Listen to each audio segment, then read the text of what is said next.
Thank you for coming to our Boston office today.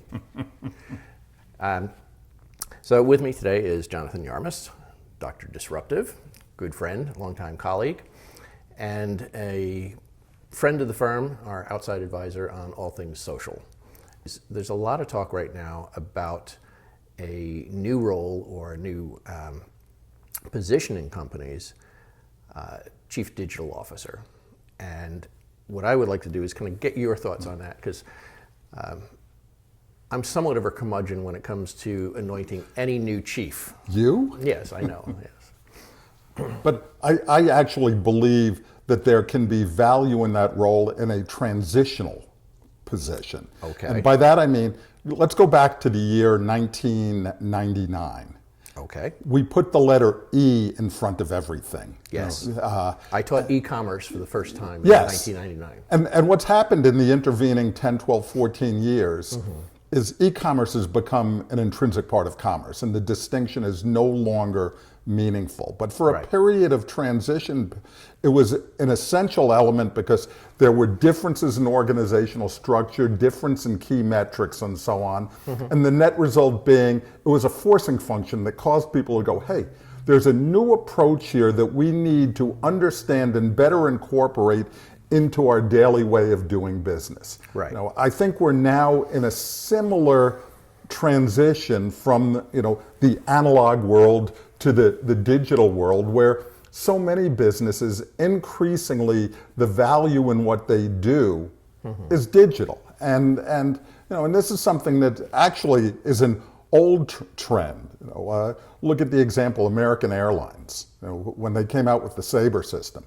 Okay, sure. For a long period of time, the airline lost money actually flying passengers. That was a terrible business. Right. Booking them, a reservation system was really, wonderfully profitable. So the digital elements were really interesting. The analog elements were pretty ugly. And we're seeing more and more businesses go through this transition where the physical products they sell are in fact defined by their digital value. And having somebody in the organization focus on saying, how do we drive more digital value into those physical things we're doing, I think is a useful and I might even add imperative thing to do right now.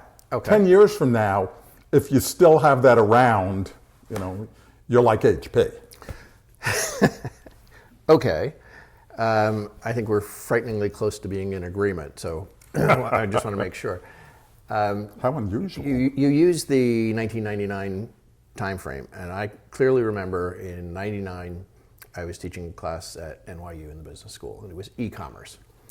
And I do remember talking in 99, 2000, I think I did that one for 4 years, about how the E should go away. The E is silent, it's commerce, and we happen to be moving towards electronic, which is now digital. However, 10 years later, 2009, I taught a class in the business school at Boston College, and it was also e-commerce. And I said the same thing. The E has to go away because this is the way we're going to do business. Right. So I'm happy to hear you say that the Chief Digital Officer is a transition role. My own kind of slant on that, and I want to see what you think of this, is that if you put a single person in that role as chief, it's very important to figure out where they come from. Because we always talk about how you can tell a lot about a company whether the CIO reports to the CEO or the CFO. What should be the ideal background for a CDO? And what are they going to do when that job is no longer needed?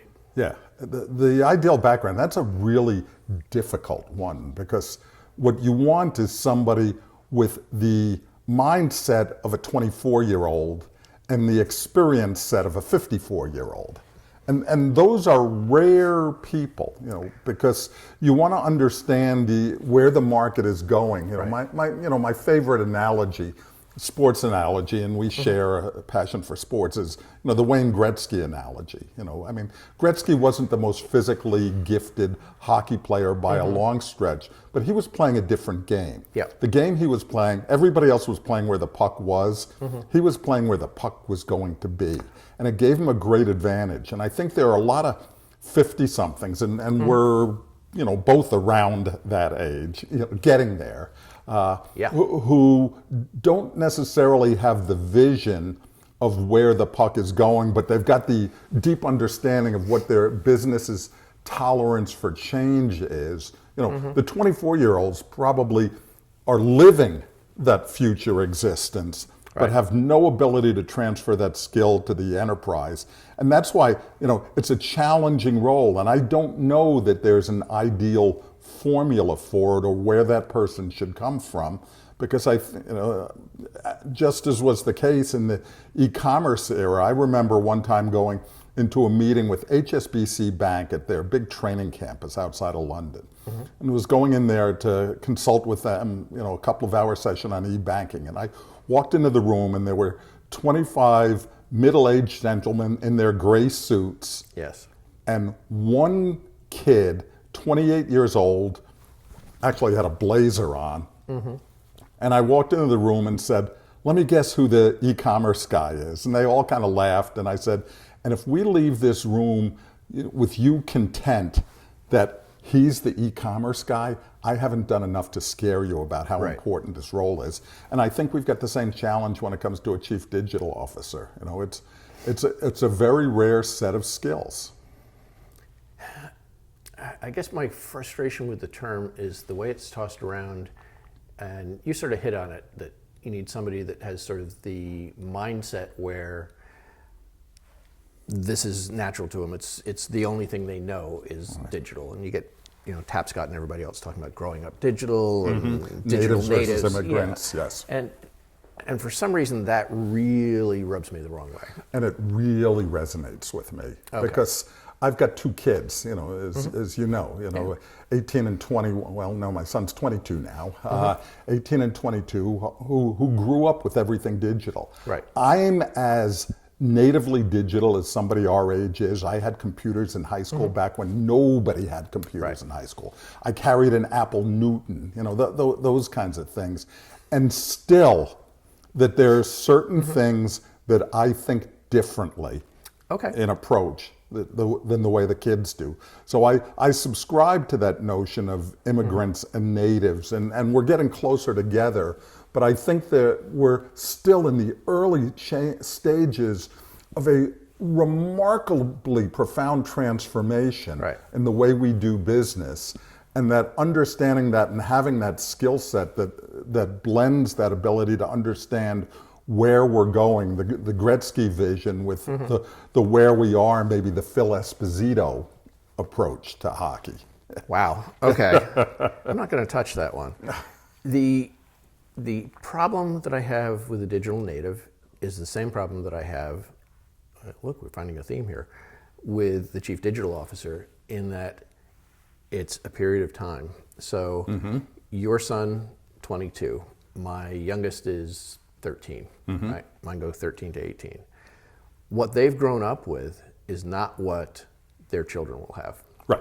So it's just a matter of terms, and I think that we in technology have been so sloppy with our terms that we've shot ourselves in both feet over the years. So this idea of native, I can't think of any other analogy where a native becomes an immigrant in their own environment later on. So maybe it's just the terminology that gets to me. I think that when you look back on history, there are some fundamental schisms, things that radically changed the way we did things. And you might use the automobile as an example. Before the automobile, your world was defined by a universe that was probably 20 miles around. Right. And the car came around and changed so much of the way we lived and worked that it was a radical transformation of how we lived, and enabled, suburbs to build up and things like that. And those things, even while technology advances at this incredible, inexorable pace, there are still clear periods of radical transformation that we can look at in history that define differences between generations. And I Okay. think we're going through one of those. All right. So you're comfortable with the term, with the historical perspective, that we all become strangers in our own land at some point? Yes, absolutely, Mr. Heinlein. All right.